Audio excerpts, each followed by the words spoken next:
Terlihat orang yang berteriak itu seorang kakek tua yang menggunakan rompi, baju loreng dan juga topi merah. Asisten manajer itu menyapanya dengan menyebutkan nama dari kakek tua itu yang bernama Park Jin Chang. Dijelaskan bahwa Park Jin Chang adalah seorang hunter murni, ia adalah generasi tua yang pertama kali menghadapi invasi monster. Ia memimpin hunter generasi penerus untuk mencegah kejadian yang sama di masa lalu. Ia adalah pilar psikologis bagi para hunter masa kini. Dengan wajah sangarnya Park Jin Chang itu berkata, "Hei bocah, berhenti membuat keributan di sini." Terlihat orang-orang di sekitarnya sangat antusias mendengarnya dan meminta Park Jin Chang untuk mengajari Gangsik sopan santun. Terlihat Gangsik tak menghiraukan ucapan Park Jin Chang. Ia sedang disibukkan dengan notifikasi yang bermunculan tepat di hadapannya. Dewa bertanya, "Siapa dia?" Dewa berpikir, mereka menyebalkan. Dewa menyarankan untuk menaklukkannya. Kemudian Gangsik bertanya dengan santai, "Apa ada masalah?" Lalu Park Jin Chang menjelaskan, "Masalahnya adalah, kau pikir kau bisa bertahan hanya dengan kemampuanmu sendiri. Dan kau berani menyebut rekan-rekanmu itu orang asing, dasar bocah sombong." Mendengar itu Gangsik sedikit tertawa. Lalu ia menjelaskan, "Hari di mana keluargaku dibantai, tidak ada seorang pun yang menolongku. Faktanya adalah apa yang pemerintah lakukan, mereka meluncurkan misil tepat di mana aku tinggal." Berhubungan dengan Null Blade yang semakin kuat dengan bertambahnya jumlah musuh yang ia hadapi, pemerintah menjawabnya dengan satu serangan dahsyat. Itu hanya pembenaran mereka saja. Faktanya, karena itulah, kampung halamanku menjadi lautan api. Meskipun dipersenjatai dengan senjata modern, semua itu tidak dapat melukainya sedikit pun, dan pada akhirnya, jawaban dari itu semua adalah 1 lawan 1, dan sudah kubuktikan sendiri di live streamku. Kalau Anda sudah paham dengan apa yang aku katakan, bisakah Anda menyingkir? Setelah mendengarkan itu semua, nada bicara Park Jin Chang melunak. Ia berkata, "Seperti yang kau bilang, respon pemerintah di masa lalu itu salah. Jika respon yang sama terulang kembali, maka siklus tragedi akan terjadi terus-menerus." Sembari melangkah pergi ia menimpali, "Sepertinya Anda salah paham. Aku bukan seorang hunter, aku manusia biasa." Dengan rasa tidak percaya Park Jin Chang berkata, "Apa? Sudah jelas kau ini menghadapi Null Blade sendirian." Sebelum melangkah lebih jauh, Gangsik berkata pada asisten manajer itu, ia mengatakan bahwa dirinya akan mengambil kembali skop ini, dan juga akan mengambil 1 tanduk baprus sebagai kompensasi. "Aku peringatkan, jangan main-main dengan skopku." Melihat itu, asisten manajer itu sangat terkejut. Yang ia ketahui bahwa skop itu sudah dibawa ke laboratorium. Melihat raut wajah si asisten itu yang panik, Gangsik berkata, "Apa ada masalah lain? Kau terlihat sangat terkejut saat melihat skopku ini." "Ah tidak ada apa-apa," jawab asisten manajer itu. Setelah Gangsik melangkah cukup jauh, asisten itu menggumamkan sesuatu. Tak lama teleponnya berdering, terlihat yang menelponnya itu adalah manajer. Beberapa saat kemudian, asisten manajer itu kembali mengejar Gangsik dengan panik, sembari berbicara dengan manajer di teleponnya. Lalu asisten itu mengatakan bahwa manajernya ingin bertemu secara langsung. Ia mengatakan bahwa manajernya juga akan memberikan kompensasi yang sesuai. Gangsik menjawab sembari menoleh, "Aku tak bisa menunggu lebih lama." Notifikasi muncul, "Dewa tak sabaran memintamu untuk berpetualang." Dewa komplain atas waktu tunggu yang lama. Melihat itu Gangsik mendecih, andai saja mereka mau bersabar sedikit lebih lama, semuanya pasti selesai. Seseorang berteriak menyebutkan namanya. Terlihat orang yang berteriak itu memiliki tubuh yang besar dan juga kekar. Ia nampaknya sedang terburu-buru. Orang yang ada di depannya pun ia seret dan dorong agar tidak menghalangi jalan yang ia lewati. Orang itu adalah Yoil AM. Sembari berhadapan Yoil AM berkata bahwa dirinya tidak akan mengakui orang yang hanya bawahanku yang cuma memegang kamera bisa mengusir Null Blade. Tanpa Yoil AM sadari bahwa Gangsik sedang melakukan siaran langsung. Terlihat para penonton pun mencemooh Yoil AM.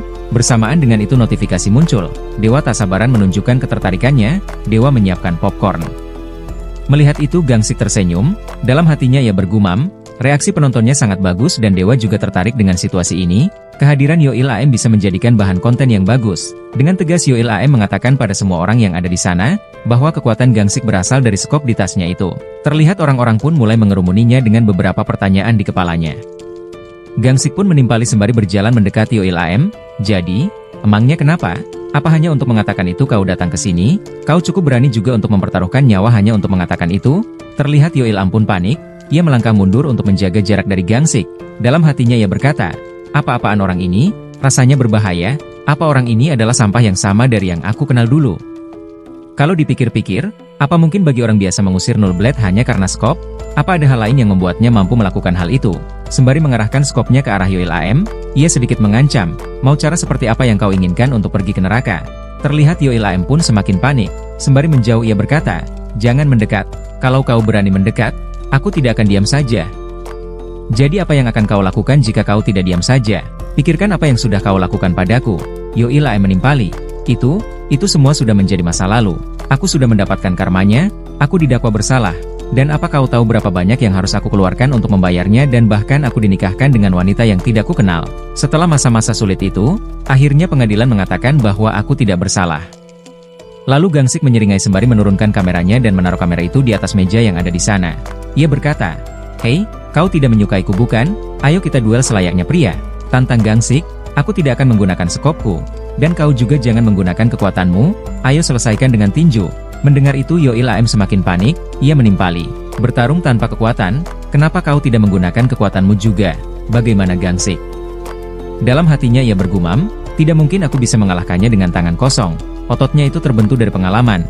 Mendengar itu Gangsik menimpali, "Baiklah, tapi aku sendiri hanya akan menggunakan tangan kosong." Duel di antara mereka pun langsung dimulai. Terlihat Yoi Lam segera mengeluarkan kekuatannya. Bola api yang bercahaya terbentuk di telapak tangannya.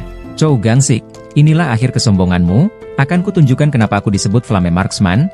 Terlihat ia pun langsung menembakkan bola api itu. Serangan itu menjadi 2 bola api yang mengarah ke arah Gangsik. "Hahaha, kau masih belum berubah," ujar Gangsik sembari melompat menghindari serangan itu.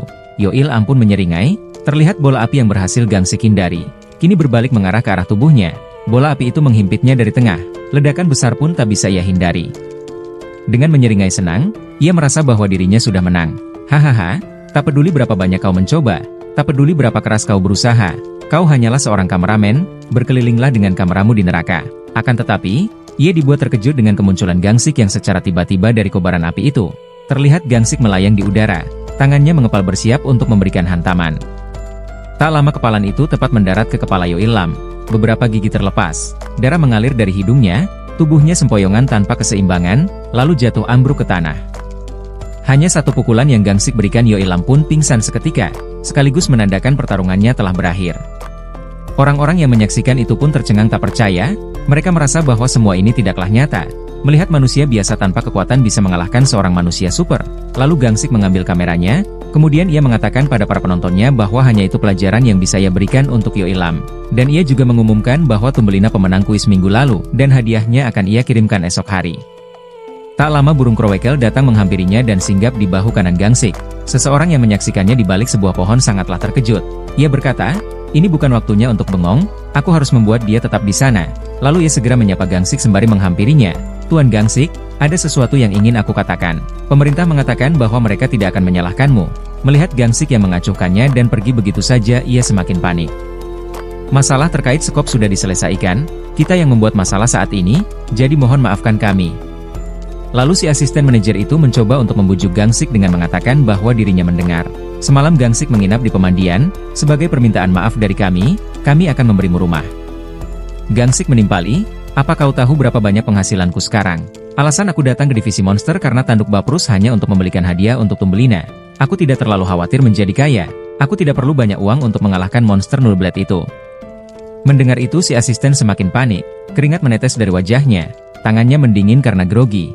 Ia berkata, "Aku mengerti perasaanmu, tapi tolong terimalah rumahnya, kami janji tidak akan mempermasalahkannya lagi." Tak lama kepala kiri burung krowekel berkicau, menandakan akan ada bahaya yang datang menghampiri mereka. Tak lama sesuatu jatuh dari atas menghampiri Gangsik, ledakan pun terjadi, angin berhembus kencang, tanah berhamburan, tubuh Gangsik terlempar. Beruntungnya benda itu tidak mengenai tubuh Gangsik secara langsung, hanya mengenai tanah di sampingnya. Gangsik pun sangat terkejut karenanya. Terlihat di atas Gangsik ada sekawanan burung monster, dalang dari benda jatuh yang hampir mengenai Gangsik. Monster itu bernama Pyggeon. Kemudian seorang hunter meminta orang-orang di sekitarnya untuk evakuasi ke dalam gedung. Mereka pun berlarian ketakutan ke arah gedung, akan tetapi pintu masuk ke gedung itu sudah ditutup dari dalam, membiarkan orang-orang terjebak di luar. Melihat itu Gangsik bergumam, baik itu dulu maupun sekarang, tidak ada yang berubah. Mereka sibuk menyelamatkan diri mereka sendiri tanpa memperdulikan orang lain. Lalu salah satu burung menghampiri seorang wanita muda yang terjatuh. Saat cakar burung itu hampir menangkap wanita itu, Gangsik segera menebasnya dengan sekop di tangannya, sehingga kaki dari burung itu pun terpotong. Lalu Gangsik meminta wanita itu untuk segera pergi ke arah hutan. Setelah itu Gangsik menyeringai sembari menyalakan siaran langsungnya. Ia berkata, "Siaran langsung bagian kedua dimulai. Jangan lupa tekan tombol like, komen, dan subscribe." Saat Gangsik bersiap dengan sekopnya, notifikasi muncul, "Dewa bingung, Dewa menyiapkan popcorn, Dewa mengintip, jumlah penonton 13. Kemudian Gangsik melompat sembari mengarahkan ujung dari sekop itu ke arah monster di depannya. Sekop itu berhasil mengenai tepat kepala monster itu, sehingga monster itu terjatuh dengan bebas ke bawah. Saat Gangsik mendarat, terlihat ribuan monster Piggeon mengarah pada Gangsik. Sialan, monsternya terlalu banyak. Jika begini terus, ini sangat berbahaya. Ketika salah satu monster itu mendekat, Gangsik mencoba untuk menyerang titik lemah dari monster itu. Saat monster itu memberikan serangan dengan cakarannya, Gangsik merunduk menurunkan gravitasi tubuhnya. Lalu ia pun menebaskan sekop di tangannya tepat ke arah kaki monster itu, sehingga kaki itu pun terpisah dari tubuhnya. Dijelaskan, bahwa kelemahan dari monster itu adalah kakinya. Ketika salah satu kakinya terpotong, maka keseimbangan tubuh monster itu menghilang. Walau monster itu memiliki core di tubuhnya yang dapat memulihkan kakinya, tapi itu butuh waktu untuk pulih sepenuhnya, sehingga dirinya bisa mengalahkan monster itu sebelum sembuh sepenuhnya.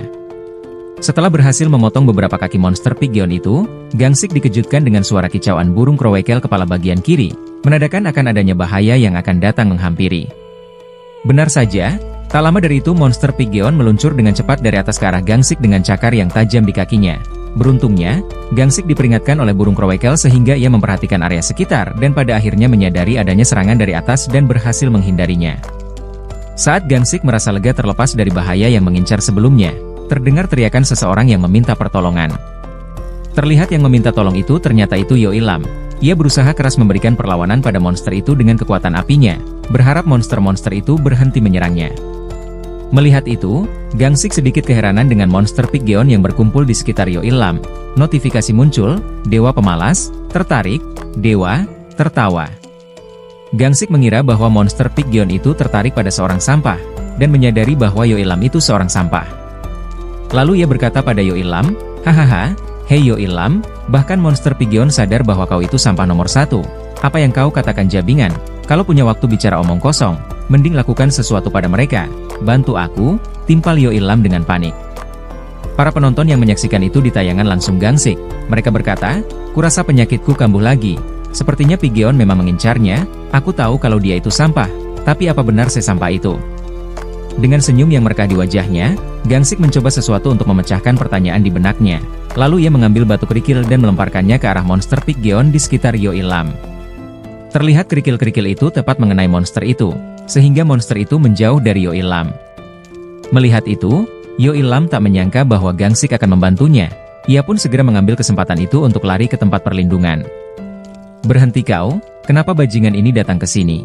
Hei kau, tempat ini sudah penuh, jangan memancing mereka ke sini, ujar orang-orang di dalam tempat perlindungan itu. Monster Piggeon yang menyadari Yoilam melarikan diri, langsung berbalik mengejarnya. Melihat itu Gangsik tersenyum karena dugaannya ternyata benar bahwa monster itu mengincar Yoilam. Yoilam yang menyadari bahwa monster itu mengejarnya lagi, ia sangat panik. Terlihat salah satu monster Piggeon itu menabrakkan diri ke tempat Yoilam berada. Beruntungnya Yoilam sempat menghindarinya. Karena tabrakan itu, dinding bangunan itu pun berlubang, sehingga orang-orang yang ada di dalamnya terlihat oleh monster itu. Monster Piggeon yang lainnya pun ikut menabrakkan diri ke bangunan itu. Para hunter yang ada di sana tak tinggal diam.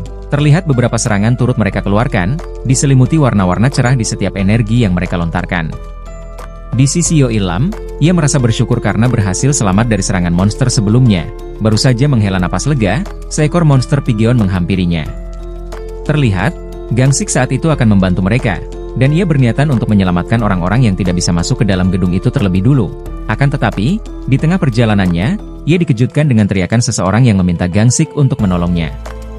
Terlihat di atas Gangsik melintas seekor monster Piggeon dengan Yoilam di cengkraman kakinya. Apa? Dia tertangkap lagi, dasar sampah yang merepotkan. Lalu Gangsik melompat sembari mengayunkan sekopnya. Hei Yoilam, bersiaplah untuk mendarat. Tunggu. Terlihat Gangsik berhasil memotong kaki dari monster itu, sehingga Yoilam meluncur bebas dari atas. Saat Gangsik mendarat, ia melihat Yoilam yang terjatuh tepat ke mayat Piggeon. Mendarat di atas Piggeon, jabingan ini hoki juga rupanya. Lalu Gangsik melihat kumpulan orang-orang yang berteriak meminta untuk dibukakan pintunya. Para penduduk masih di luar shelter, orang yang ada di dalam sepertinya enggan untuk membukakannya. Kalau begini terus nyawa mereka bisa terancam. Terlihat monster yang sebelumnya menangkap Yoilam menerjang ke arah Gangsik dengan satu kakinya. Notifikasi muncul, Dewa tak sabaran memintamu untuk lari dan abaikan mereka. Dewa marah. Melihat itu Gangsik tersenyum, akan kumanfaatkan situasi ini untuk keuntunganku. Lalu Gangsik berlari ke arah shelter dengan monster Pyggeon yang mengikuti di belakangnya. Ia berteriak, "Hei semuanya, segera pergi dari sana." Terlihat orang-orang mulai melirik ke arah Gangsik. Dengan panik mereka berlari mengosongkan tempat mereka berdiam sebelumnya. Setelah dekat dengan dinding gedung itu, Gangsik melompat dan membiarkan monster itu menabrakkan diri ke dinding di depannya. Karena hal itu sebuah lubang tercipta karenanya. Lalu Gangsik meminta orang-orang di luar untuk segera masuk sebelum monster Pyggeon yang lain datang. Seseorang berteriak sembari menunjuknya, "Hei kau, apa yang kau lakukan? Bagaimana kalau monster itu masuk?" Lalu Gangsik mencengkeram baju orang itu seraya berkata, "Kalau kau punya waktu untuk mengoceh, lebih baik gunakan untuk menolong." Kemudian Gangsik menginstruksikan para hunter yang ada di sana untuk menyatukan kekuatan. Gangsik juga menjelaskan bahwa dengan ukuran monster itu yang besar, mereka hanya bisa masuk ke lubang ini satu persatu. Lalu ia menegaskan, "Apa kalian tidak bisa mengalahkan monster itu walau hanya satu?" Kemudian seseorang membenarkan perkataan Gangsik. Dia benar, kita bisa mempertahankan shelter ini dengan cara itu." Terlihat monster Pyggeon itu mulai memasuki gedung itu. Terlihat para hunter yang ada di dalam memberikan serangan untuk menahan monster itu. Melihat itu Gangsik tersenyum, meski mereka hunter biasa, mereka masih bisa bertarung dengan cara ini. Lalu Gangsik dikejutkan dengan seekor monster Pyggeon yang berhasil masuk. Sialan, kami kekurangan daya tempur, mereka berhasil masuk." Terlihat monster itu menerjang pada seorang wanita dengan anak kecil di pelukannya. Beruntung, sebelum serangan monster itu berhasil mengenai kedua orang itu, Gangsik melesat menerjang dan menebas monster itu. "Apa itu sudah semuanya?" ujar Gangsik sembari menusuk-nusuk monster itu dengan skopnya. Lalu seseorang memanggilnya. Ia berkata, "Tuan Hunter, terima kasih, berkatmu kami berhasil selamat. Kalau bukan karenamu yang menjebol pintu masuknya kami semua pasti sudah mati." Gangsik menimpali, "Tak masalah, aku hanya melakukan apa yang harus dilakukan. Aku senang jika tidak ada yang terluka parah." Lalu Gangsik dikejutkan dengan burung krowekel kepala kiri yang berkicau kembali. Sialan, bahaya apalagi yang akan datang, ujar Gangsik sembari mengamati sekitarnya. Tak lama atap gedung itu pun hancur dengan monster Pyggeon yang meluncur ke bawah tepat ke arah Gangsik berada. Walau ia sempat untuk menghindarinya, akan tetapi cakar yang tajam dan juga panjang itu berhasil menggores tubuh Gangsik. Dihadapkan dengan situasi yang mencekam, Gangsik berusaha untuk memberikan perlawanan, akan tetapi serangan yang ia lontarkan berhasil monster Pyggeon itu hindari. Melihat itu Gangsik sangat terkejut dengan kelincahan yang monster ini miliki. Kekuatan dan kelincahan monster Pyggeon itu sangat berbeda jauh dengan monster yang lainnya. Ia mengira bahwa monster Pyggeon di hadapannya adalah pemimpin dari monster Pyggeon. Monster itu memberikan serangan dengan cakaranannya. Gangsik berhasil menghindarinya dengan menggeser tubuhnya ke samping. Lalu monster itu menyerunduk menubruk dengan kedua tanduknya ke arah Gangsik. Gangsik berhasil menahannya dengan skop di tangannya. Merasa dorongan monster itu berkurang, Gangsik segera memberikan tusukan dengan skop itu tepat ke arah monster itu. Monster itu meraung kesakitan dengan Gangsik yang menggelantung di salah satu tanduknya. Monster itu melesat terbang ke atas membawa Gangsik yang masih memegang erat di salah satu tanduknya. Terlihat monster itu membawa Gangsik ke udara. Jarak antara dirinya dengan daratan sangatlah tinggi. Tidak mungkin, teriak Gangsik dengan panik. Lalu monster itu membawa Gangsik terjun bebas, melesat dengan kecepatan tinggi, melewati setiap lantai yang berlubang, menembus lantai yang tersisa di bawah tanah. Angin berhembus kencang, tanah berguncang dan bangunan itu pun bergoyang. Orang-orang yang bersama Gangsik sebelumnya melihat memastikan kondisi Gangsik dari atas lubang itu. Tak lama, sebuah tangan menembus keluar dari tumpukan reruntuhan bangunan itu. Terlihat, Gangsik berusaha keluar dari bongkahan beton yang menimpanya, napas terengah-engah, tubuh gemetaran, memar di mana-mana. Para penonton yang ikut menyaksikan dan merasakan ketegangan itu berkata, tidak, kepalanya pasti terbentur. Kau baik-baik saja kan Hyong? Itu tadi hanya lelucon kan? Yap, semuanya, itu akhir dari siaran langsung ini. Hahaha. Tak lama, monster Pyggeon itu keluar dari tumpukan beton yang menimpanya. Suara raungan bergema, udara berhembus, kayu-kayu terlempar karenanya. Lalu monster itu langsung menerjang ke arah Gangsik dengan cakarnya yang tajam. Secara tiba-tiba, kuku-kuku tajam itu berhenti tepat beberapa senti lagi sebelum mengenai tubuh Gangsik. Secara bersamaan, seseorang berkata, "Tuan Gangsik, kau kelihatannya sedang dalam masalah. Yang lebih penting, kau tidak akan meninggalkanku hanya untuk menyelesaikan ini bukan? Aku harap kamu bukan orang yang seperti itu." Ternyata, itu adalah Hunter Soyohyun, yang sempat bekerja sama dengan Gangsik di part sebelumnya. Melihat itu Gangsik tertawa, ia berkata sembari bersiap untuk mengakhiri monster di depannya. "Hahaha, kau membiarkanku menyelesaikannya." Terlihat serangan itu berhasil menebas monster itu dari atas sampai ke bawah. Sembari melihat Gangsik dari atas, Soyohyun berkata, "Sekarang kita impas bukan?" "Ya baiklah, berkatmu juga aku selamat." Notifikasi muncul. Dewa merasa deg-degan, Dewa pemalas tersenyum. Dewa berkata, "Suasananya indah."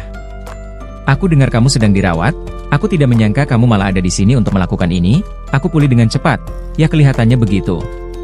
So Hyo-hyun berkata, dia baik-baik saja, jadi kenapa? Mendengar itu Gangsik menjadi kebingungan dengan apa yang dibicarakan So Hyo-hyun.